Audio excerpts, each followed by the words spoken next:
Shalom, Ibu Bapak dan Saudara sekalian yang dikasihi Tuhan dan mengasihi Tuhan. Hari ini Jumat 18 Maret, kita memasuki hari ke-15 di tahun 2022, masa Prapaskah. Mari Bapak Ibu dan Saudara bersama-sama kita awali seluruh aktivitas hari ini dengan bersaat teduh. Mari kita berdoa. Bapa di surga, kami datang kepadamu pagi hari ini, menghampiri tahta-Mu, menaikkan syukur dan pujian kami kepadamu, karena kami boleh Tuhan izinkan masuk di hari yang baru dalam pekan ini. Kami hendak membaca firman-Mu, curahkanlah Roh Kudus-Mu, mampukan kami bisa membaca, memahami dan menjalankan aktivitas kehidupan ini seturut dengan kehendak-Mu. Di dalam nama Tuhan Yesus kami berdoa. Amin. Firman kita hari ini diambil dari Efesus 4 ayat 32 yang demikian firman-Nya. Tetapi hendaklah kamu ramah seorang terhadap yang lain, penuh kasih mesra dan saling mengampuni, sebagaimana Allah di dalam Kristus telah mengampuni kamu. Bapak, Ibu, dan Saudara yang dikasihi Tuhan, ramah kepada orang yang kita kenal adalah hal yang umum dan tidak terlalu sulit melaksanakannya.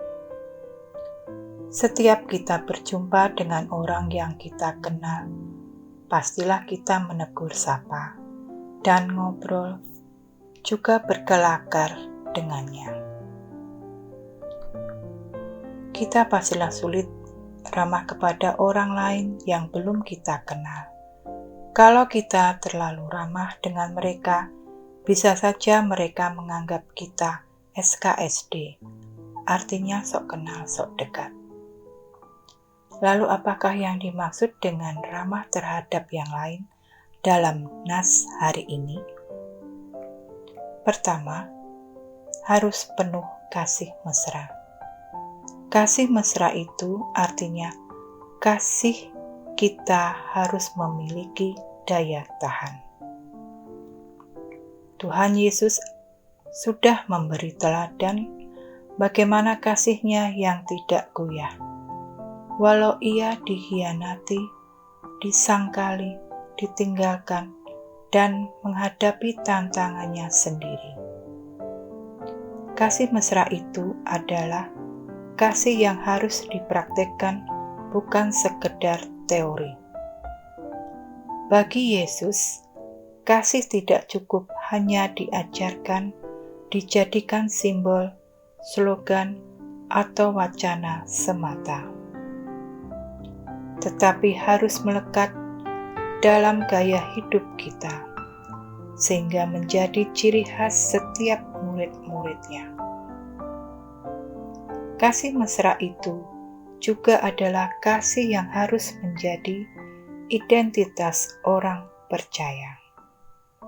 Orang lain dapat mengenal kita sebagai murid Tuhan, bukan karena warna model pakaian yang kita pakai, bukan hanya sekedar ibadah minggu yang setia kita hadiri, bukan hanya sekedar kata-kata yang berbau agama yang kita lontarkan, bukan hanya dari berapa banyak ayat Alkitab yang rajin kita kutip dan hafalkan, bukan pula dari jabatan yang kita sandang dalam gereja.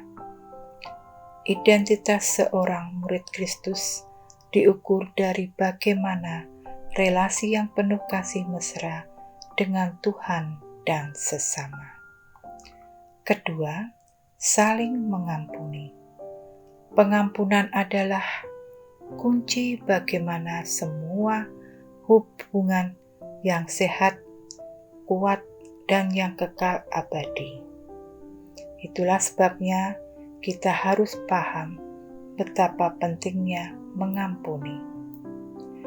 Yesus berkata, "Sebab itu, jika engkau mempersembahkan persembahanmu di atas mezbah, dan engkau teringat akan sesuatu yang ada dalam hati saudaramu terhadap engkau, tinggallah persembahanmu di depan mezbah itu dan pergilah berdamai dahulu dengan saudaramu. Lalu kembali untuk mempersembahkan persembahan itu." Matius 5 ayat 23-24. Mungkin kita telah memutuskan untuk tidak memaafkan seseorang yang telah bersalah kepada kita. Menyimpan kebencian dan tidak mengampuni akan merugikan kita, lebih dari orang yang tak mau kita maafkan tersebut. Jika kita ingin menjadi sehat dan bersemangat secara rohani, maka kita perlu belajar untuk mengampuni. Pengampunan kita tidak bergantung pada mau tidaknya kita memaafkan orang lain, tetapi mengampuni orang lain haruslah atas dasar pengampunan Allah yang murah kasih dan murah hati atas kita. Pengampunan yang diberikan kepada kita oleh Kristus ialah atas kebaikannya dan kematiannya dan kasih-Nya untuk kita. Bila kita sudah mengetahui apa yang telah Kristus lakukan buat kita, maka kita harus mengampuni orang lain. Jadi, Alkitab mengatakan, "Tetapi hendaklah kamu ramah seorang terhadap yang lain, penuh kasih mesra dan saling mengampuni, sebagaimana Allah di dalam Kristus telah mengampuni kamu." Orang-orang yang telah diampuni harus mengampuni orang lain. Karena itu, jika kita ingin menjadi orang yang sehat dan bersemangat secara rohani, maka kita harus belajar untuk mengampuni. Amin. Aksi Prapaskah hari ini, berpuasa 12 jam atau berpantang dan menyapa seseorang dengan ramah. Mari Bapak, Ibu, dan Saudara kita tutup dengan doa Bapa kami. Bapa kami di surga, dikuduskanlah namamu, datanglah kerajaan-Mu, jadilah kehendak-Mu di bumi seperti di surga. Berikanlah kami pada hari ini makanan kami yang secukupnya, dan ampunilah kami akan kesalahan kami, seperti kami juga mengampuni orang yang bersalah kepada kami. Dan janganlah membawa kami ke dalam pencobaan, tetapi lepaskanlah kami daripada yang jahat. Karena Engkaulah yang punya kerajaan dan kuasa dan kemuliaan sampai selama-lamanya. Amin. Demikian saat teduh hari ini. Selamat beraktivitas, Tuhan memberkati. Shalom.